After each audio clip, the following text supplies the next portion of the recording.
فقط یه خرم‌آبادی میدونه اینجا کجاست. شاید شما فکر کنید یک قسمت بکر، یک محیط بکر از یک آثار باستانی، چه میدونم، یک منطقه طبیعی باشه، اما اینجا دقیقاً یک سراب به اسم شاه‌آباد در خرم‌آباده، در مرکز شهر، قسمتی به اسم مطهری.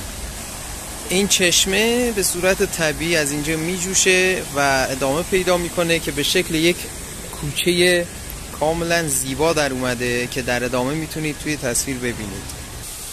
اینجا یک کوچه فوق‌العاده زیبا ساخته که کافی شاپ و جای جذابی همینجا درست کردن واسه افرادی که میخوان بیان و از این محیط لذت ببرن.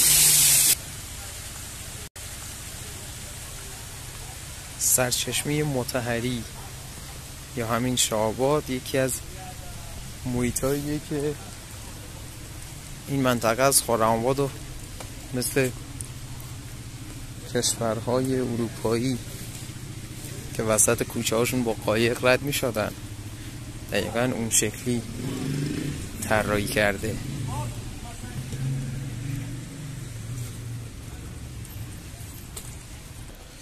بخشی از این منطقه حالت قدیمی داره و بخشی که در جلوتر می بینید حالت جدید و اروپاییه.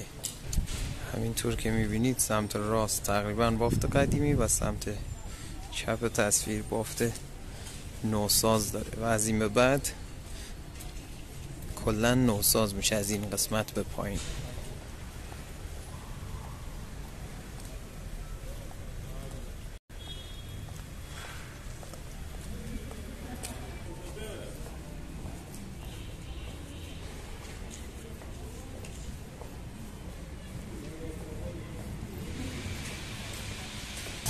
یه طرف دیگه این کوچه دقیقاً اگه ببینید میشه مرکز شهر که شما میتونید همینجا وارد این کوچه بشید به اسم پارک مثلثی مطهری.